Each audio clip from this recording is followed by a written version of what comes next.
नाराए हम्द। खुदावंद फरमाता है, मैंने तुम्हें दुनिया से चुन लिया है कि तुम जाओ और फल लाओ और तुम्हारा फल बाकी रहे। हालेलुया। आज हम मुकद्दस यूहन्ना की अंजील उसका 15वां बाब और उसकी 16वीं आयत पर ध्यान और ज्ञान करेंगे। और आज हम पाकमा कैथोलिसिया के साथ मिलकर मुकद्दस मत्तियास रसूल की ईद मनाते हैं।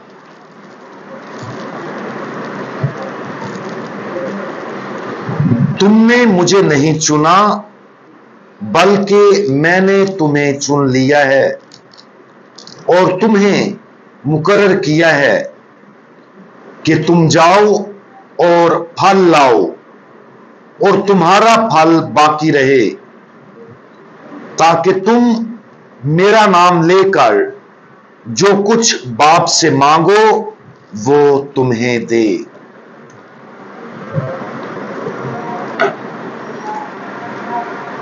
यहूदा इस्करियोती के खुदावंद यीशु मसीह को धोखा देने के बाद रसूल इकट्ठे हुए ताकि उसकी जगह किसी को जानशीन चुने।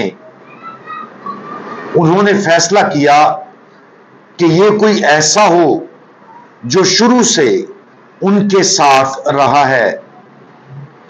उन्होंने रहनुमाई के लिए दुआ की और कुरा डाला और उन्होंने उनके 12 में कुरा डाला और कुरा मत्तियास के नाम का निकला। बस वो 11 रसूलों के साथ शुमार किया गया। मुकद्दस मत्तियास की रसूली खिदमत के बारे में बहुत कम मालूमात हैं। 12 रसूलों में से एक के तौर पर चुना जाना उसे इब्तदाई कलीसिया का बिशप बना देता है। मुख्तलिफ रवायात बताती हैं कि उसने जदीद दौर के इथोपिया, तुर्की या जॉर्जिया के इलाके में तबलीग की थी। ख्याल किया जाता है कि उसे उसके ईमान की वजह से या तो संसार करके या सरकलम करके या फिर दोनों तरीकों से शहीद किया गया था। यही वजह है कि आज कलीसिया की जानिब से उसे शहीद के तौर पर एजाज से नवाजा जाता है। जैसा कि हम मुकद्दस मत्तियास की इज्जतो ताजीम करते हैं, जो एक रसूल बना और अपनी जिंदगी के साथ अंजील मुकद्दस की तबलीग की, हम उस इलाही मंसूबे का भी एहतराम करते हैं जिसके जरिए खुदा ने अपनी बादशाही को आगे बढ़ाने के लिए कमजोर और आजिज आलात को इस्तेमाल करने का इंतखाब किया। मुंदरजा बाला अंजील मुकद्दस का हवाला यकीनी तौर पर मुकद्दस मत्तियास पर और साथ ही हम सब पर भी किसी न किसी हद तक लागू होता है। यह खुदा ही था जिसने मुकद्दस मत्तियास के साथ साथ हम में से हर एक को चुना ताकि हम अंजील मुकद्दस की मुनादी करें और हमारे जरिए बहुत सा फल निकले।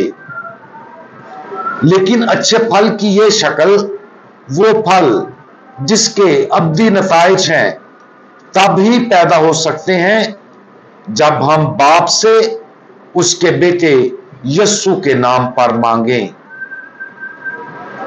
बाप से उसके बेटे यस्सु के नाम पर हमारे जरिए अच्छा फल पैदा करने के लिए कहने का मतलब यह नहीं है कि हम बाप से जो कुछ मांगते हैं उसे चुनना है, बल्कि यीशु के नाम पर मांगने का मतलब यह होना चाहिए कि हम बाप से वही मांगते हैं जो बेटे ने मांगा है। हम बेटे की एक अब्दी दुआ में शरीक होने का इंतखाब करते हैं ताकि बाप की मर्जी पूरी हो, और इस तरह दुआ करते हुए हम उसकी पाक मर्जी के साथ इत्तेहाद के लिए खुद के साथ अहद करते हैं।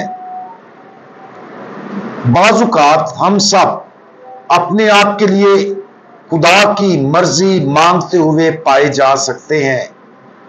हम उसके सामने अपनी तरजीहात और अपनी मर्जी रख सकते हैं, लेकिन अगर हम चाहते हैं कि खुदा हमें इस्तेमाल करे और उसके फजल का एक आला बन जाए ताकि अच्छे फलों की कसरत हो और हमारा फल बाकी रहे, तो हमें आजिज़ी के साथ अपनी मर्जी को एक तरफ रखकर खुदा को इजाजत देना चाहिए कि अपने मुकद्दस काम के लिए वो हमारे लिए मिशन का इंतखाब करे और हमें मुकर्रर करे।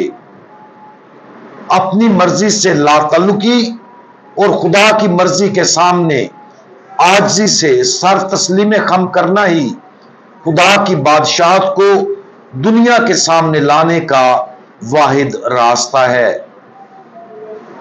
आज खुदा के इस इंतखाब पर गौर करें कि हमें उसके इलाही मिशन में हिस्सा लेने के लिए बुलाया गया है।